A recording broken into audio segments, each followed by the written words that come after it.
Hello. Today we're going to talk about Grit and Greaves, although probably not talk too much about it. Just going to show you it. It is a demo. Coming up for on Next Fest. You should check it out. It's available before Next Fest is even there, so you can see it as like an appetizer to the game. I really like this one. It's like classic dungeon crawl. Anyone familiar with the Descent board game, you'll recognize the style of it as soon as we get into it. The developer is a very cool dude. I actually helped set up his Discord. And we chit chat about the game. I've helped him test some bugs, and he's very active, very very involved in the game, very very excited about it. And we're just gonna get right into it. Gonna hit play. This game has come a long ways. Like I said, he updates it very very regularly. This is all very pretty. I do have a little party here. You know, your classic D&D fantasy tropes: warrior, cleric, rogue, wizard. They do about what you'd expect. Turn order. I have long debated this turn order. I'm going to put the rogue first. I'm going to sometimes think maybe the fighter should go first. You know, I'm going to have the fighter go first. I've been doing that a while. You get your stats, health, total hit points. Everything is in quantities of 4. So every 4 intelligence gives you 1 additional spell damage or healing power. Whereas every 4 strength gives you +1 attack. Every 4 dexterity gives you +1 defense. Determines how far you move. Also gives you defense. So like the rogue's not going to wear the biggest armor, but he's got a bigger agility. So, but yeah, 4 is the secret number here. So like as you're leveling your guys up, go in quantities of 4. Don't really bother. I mean, there's small things like the movement and whatnot where smaller numbers matter, but for the most part, you want quantities of 4, except health, where it's just whatever the number is what you get for health. Total attack dice. This is a dice-based game. We don't start with any money, which is fair. We're level 1 adventurers. We're already equipped. This guy's got his, they got their weapons. You need to equip your spells. So we're just going to grab those. Healing. We'll go over these when I use them in game. He's still balancing the difficulty a little bit, so I think he's balancing a lot of things, so just be prepared for it to change in the main game. So, alright, I've equipped their spells. We're going to just start our quest. Ooh, I have not seen this. He just updated it recently. Oh, and there's like a little story thing now. The damned prismatic vortex claimed more souls. I'd welcome you if this was a place of any warm welcome. Psst, it's not. What is your weird little face, dude? Are you a robot? Is that a mask? What's going on? I thought it was the grave for me once the dragon unleashed its devastating breath attack. Instead of a great white light or heat beyond reckon, I encountered the same 7 places over and over, endlessly. Not the type of cycle I was looking for. Okay, that's probably a mask. Your face probably got fucked up, buddy. I do believe there would be an end. If it stands to reason, if the dragon is slain, the cycle would be broken, free to move on. Ah, yes, I deeply long for some rest. You must have serious grit to avoid the grave in this light-forsaken loop. For the dragon's minions are many, their weapons strong, and their tactics decimating. Neat. So yeah, you got these different, like, areas you can go to. Interesting. This feels like the beginning, so let's just, can I go to Black Forest? No, it's gotta be the Festering Dungeon. Of course it's gotta be the Festering Dungeon. Pretty. Destroy all monsters. That's our mission. You can see at the bottom left here. These are your action buttons for the current character's turn. You may perform 2 actions per turn. Oh, we're gonna get a little tutorial. I'm cool with that. Fighter. You roll your dice. You are not required to use all of your movement. Hit the escape or click the cancel button to go back to main actions. Here's attack range for their equipped weapon is displayed in orange. That's neat. I'm not going to open those doors because there might be monsters down here and I want to see them. Oh, little skeletons in the walls. Cute. Spider, slightly less cute. Okay, still kind of cute.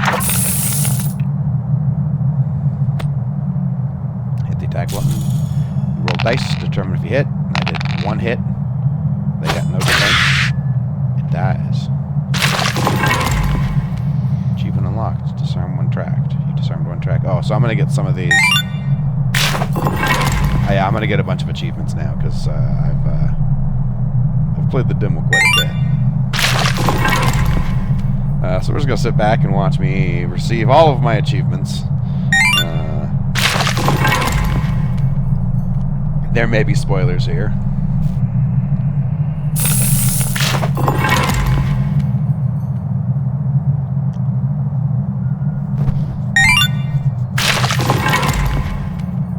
I wonder if these rewards are giving me like items once, or if I'm going to get it every run, or how it's going to work. But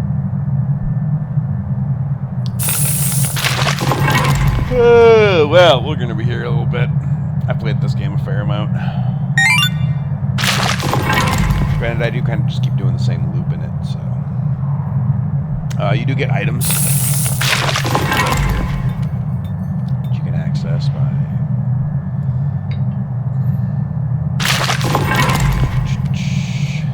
yeah.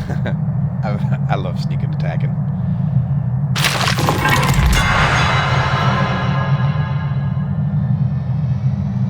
Oh, and I'm leveling up. Wow, I hope this applies to more than 1 run. I did suck for all of my achievements to get demo, but I'm guessing they carry over. Intern. All of them have kind of a special ability. The Barbarian has an ability where every kill he gets, he kind of builds up a little Berserker meter, and then he gets like a second attack that does double damage. We're going to search for traps.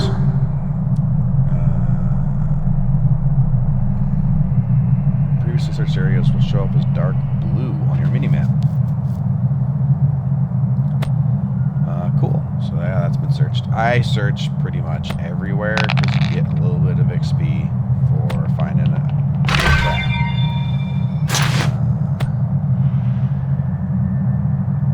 And, you know, we love the XP in this house.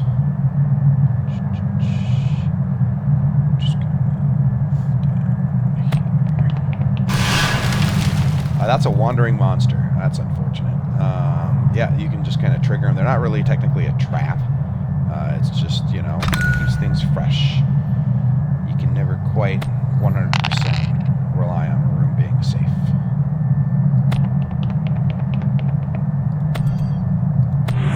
Search for traps.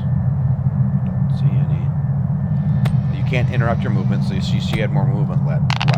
But because I had her stop and search for traps, I'm just gonna go down here. We're gonna showcase a spell here. Flaming Arrow. Allowed targets 1, max damage 2. It takes an action.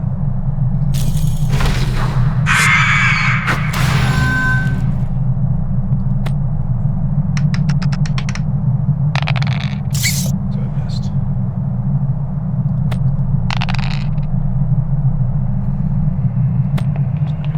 Far, but oh, I can't search for traps if there's visible enemies in the room. That's right. There.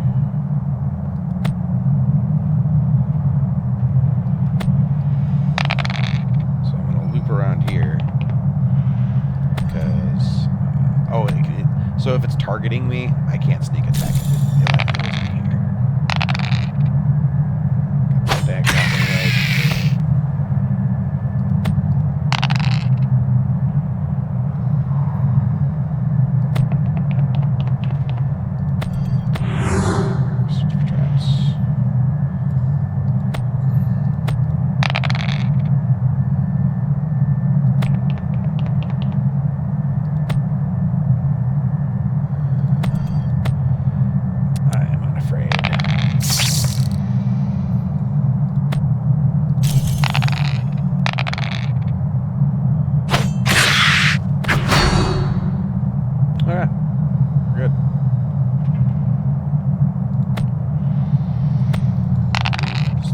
Search, so I've got no reason not to go up here.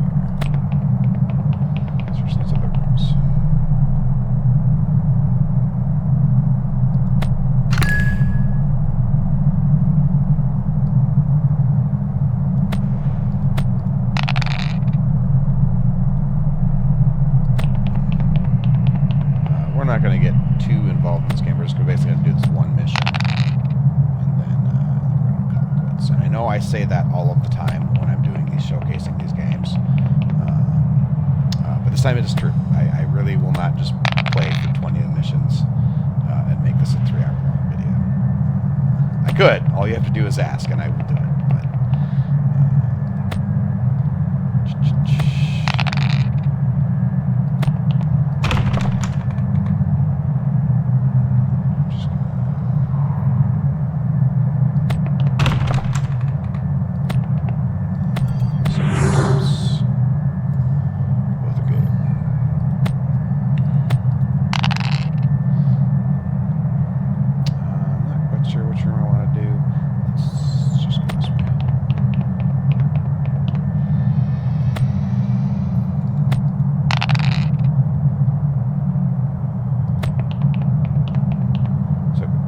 kind of a funny story and embarrassing as to how I got to know the dev. I tried this demo out pretty much right when it first came out. It was in its roughest form. Okay, so you saw that I rolled an attack, it rolled a defense, so I didn't do any damage. Oh, I shouldn't have moved him behind that guy because I can't get my sneak attack bonus off. Well, can't even get in there all the way anyway, so it's fine.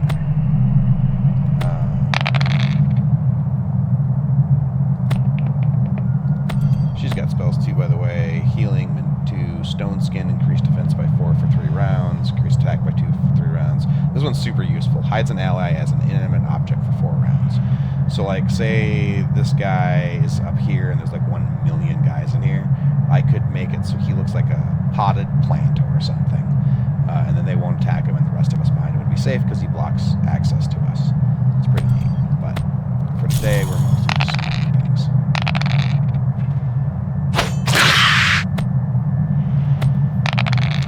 Don't want to send the wizard in there because he's got those little tiny baby hit points. Just scan for traps. Nothing there. But yeah, so I tried the demo out, and just to show you the options.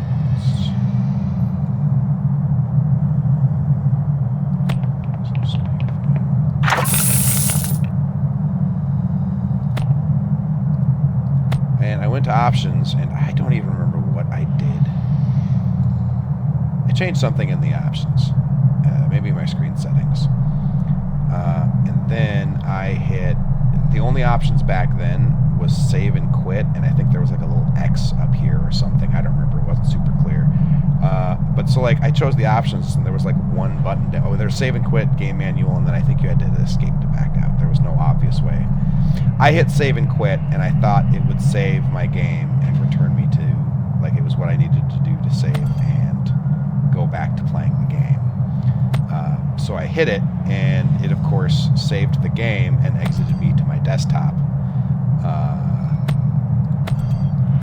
And I went, whoa, the game crashed. And keep in mind, this was at the end of a very long, bad day at work. I was miserable.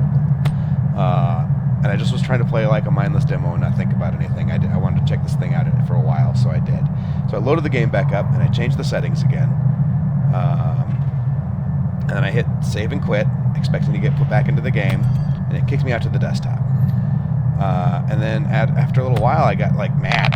So I went and I left a scathing, not very polite message on Steam forums, which for anyone who knows me is really weird for me. Like I said, I was having a miserable day. And just because it's not an excuse, just because you're having a miserable day doesn't mean you should take it out on poor innocent devs. But just was like, you know, hey, your game's crashing, and like had a couple other minor problems, which were like legitimate, actual problems, but nothing that, you know, an early demo. You know, it isn't unheard of to have. But that, for whatever reason, the save and quit thing just infuriated me, and I was like, I can't change the settings, which means I can't play the game, and I was kind of a brat about it. And then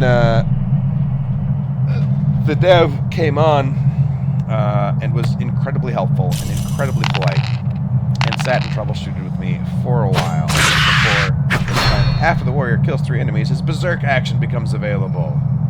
So you can see up here he's got how many kills he's got. So now I can activate a berserk. which lets them do double attack dice, which is pretty huge.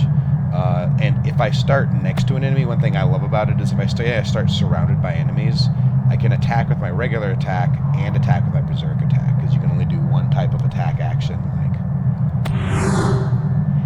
per round. So it's cool.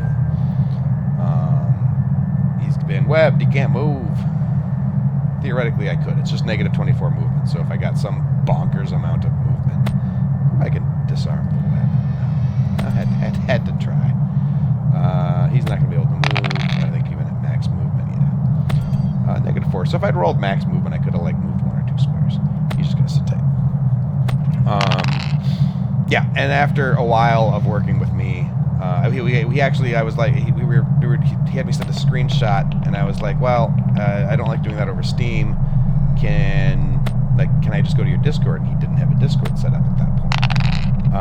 And so he made one, and we, like, worked through it in the Discord, and after, like, I don't know, it was like a day of us going back and forth trying to figure out what was wrong with it, before I realized, oh, wait, by save and quit, you mean save and quit to the desktop, which is super obvious, and I feel very stupid about it.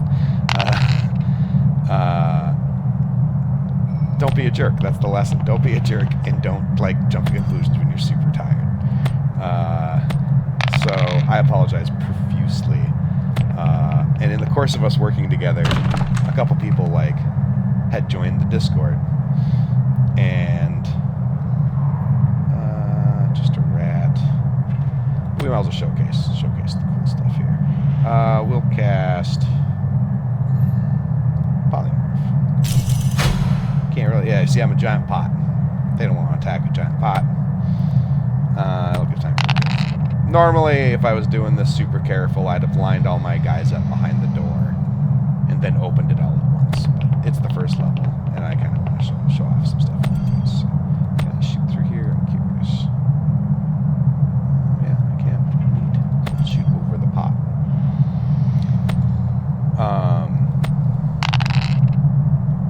Can I go through it? I can.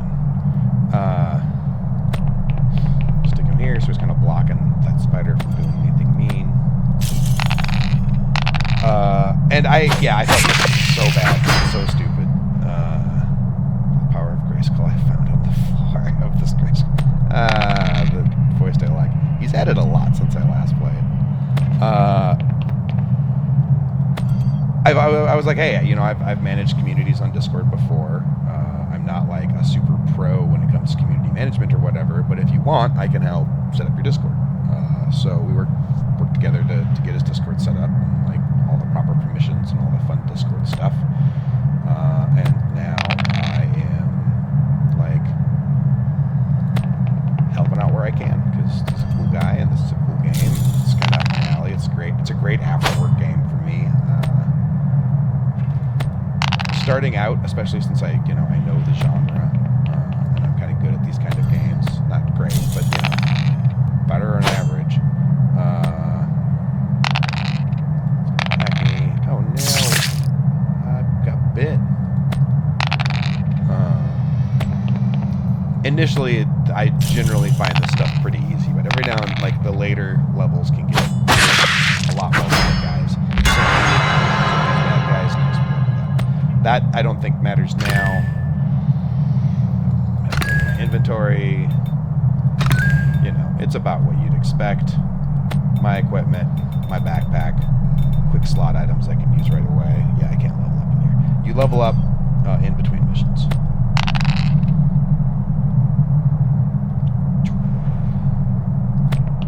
Can't quite get behind him.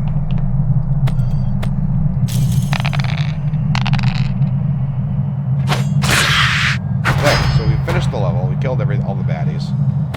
We can click this and exit immediately. Some missions, some types of quests requires you to get back to the starting spawn area. There's a variety of different types.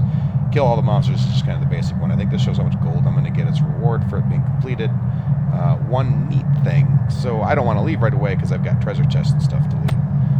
One neat thing about having cleared the board of monsters, though, first. So I just made a little bit of money. Okay, it's not XP you get for finding traps, it's money. But I got like 3 gold for finding that trap. Good on me. Is when you get, if you look down here, I rolled a 6. I get +2 from my dexterity. When you clear a room, if there's no monsters in it, you get a +6 to your movement, so you can kind of get in and out of rooms you've already cleared easy. But then if you clear the level of all the monsters, you get +50, so I can run all over the gosh darn place. I'm just going to move here for now. And the wizard's going to go over here.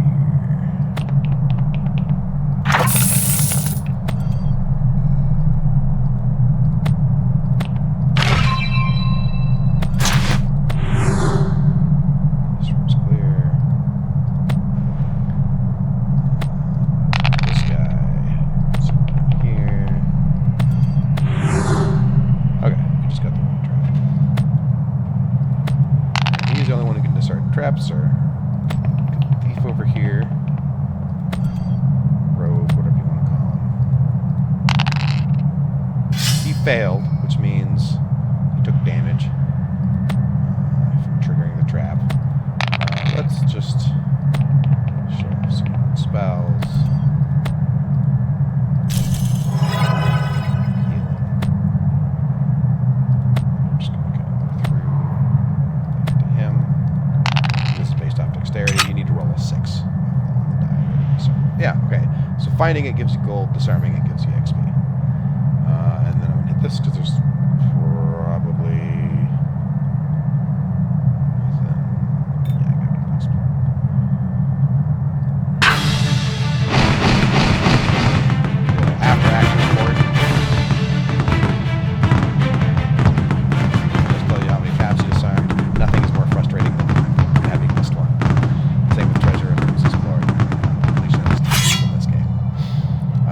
So I'll show you the kind of the post-mission screen here. Bam, got a skull. You kind of go through each of these. There's a boss, generally. The little treasure chests here.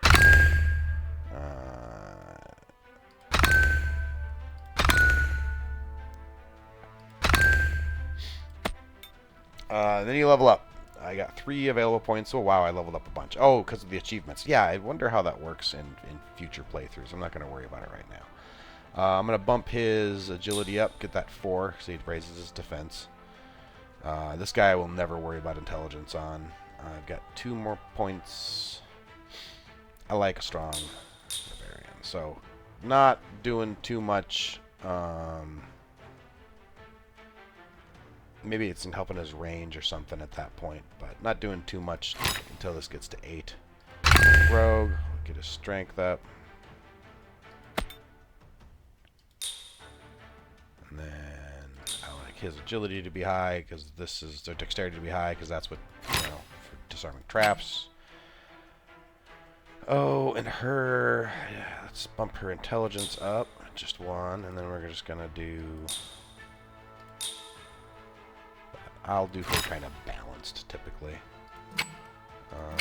Wizard, his intelligence is already good. I do like him having a little bit of dodging options.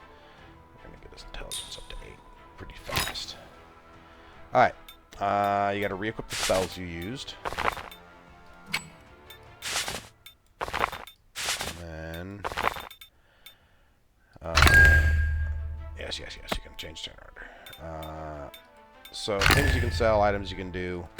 Teleport trap kit, you drop it down. Anything that steps on it gets teleported. Traps are cool. You can use them against monsters. I have used them. I typically just sell them. I love money.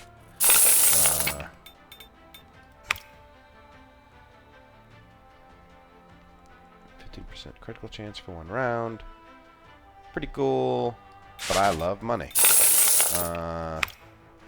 Goblin's Lucky Sock, +1 attack for 1 round. Just, you know. Polished Rib Bone. Search for traps even with monsters in sight. Consumes 1 action. That one I'll hold on to. Disarm a trap with a guaranteed success.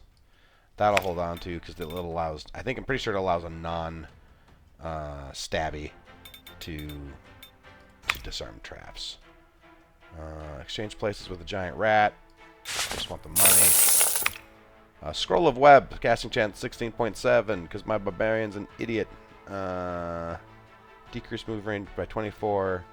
Webbed enemies. That's actually pretty useful, webbing an enemy, so we'll just give that to my very smart warlock. These names, I'm pretty sure, are from... I changed them, so you got a graveyard you can go to.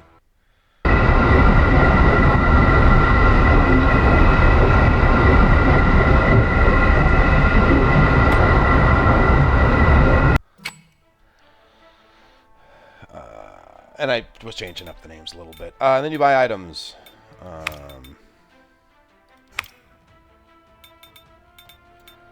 Oh, he changed the instead of by type, it's by cost.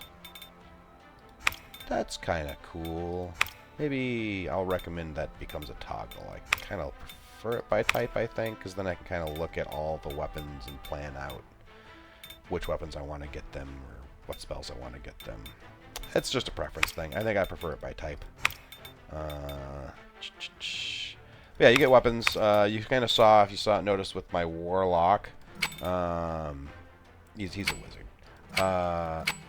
He got the ability, what is this? +4 strength for 2 rounds. I'm actually going to leave that on him because if he ends up trying to smack somebody, he's the one who needs the strength bump.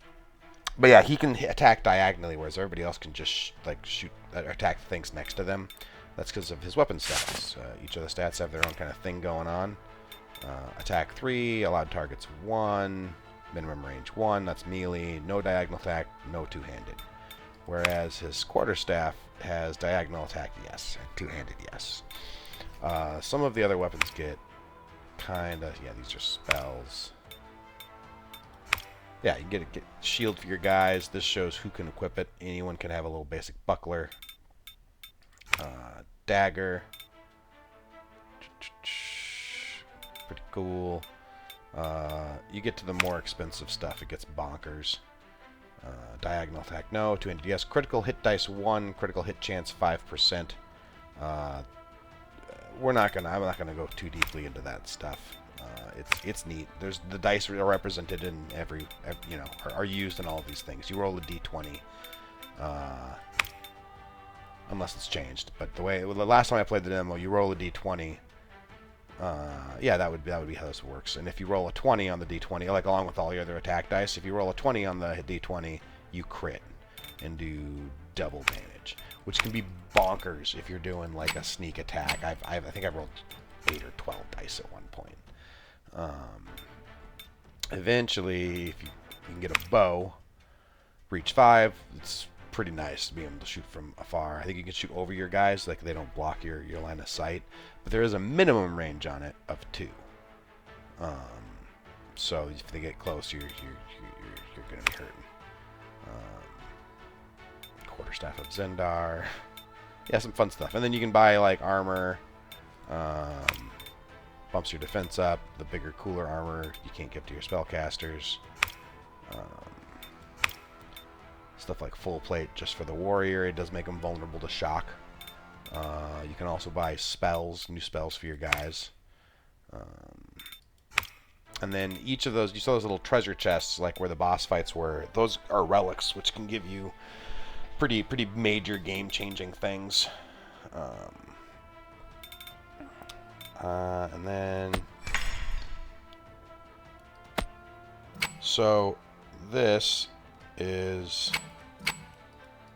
the Festering Dungeon. Now we're going to go to the Black Forest. I guess, yeah, in the opening for this, it's going to take you to kind of the beginning of each zone.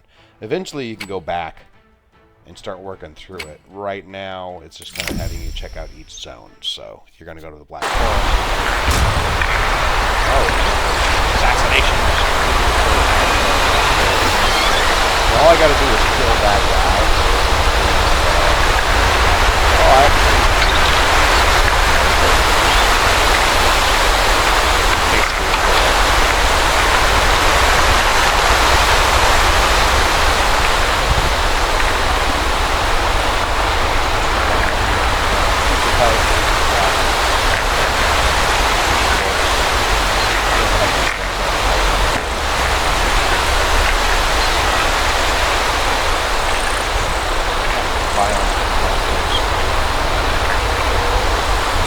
Very cool.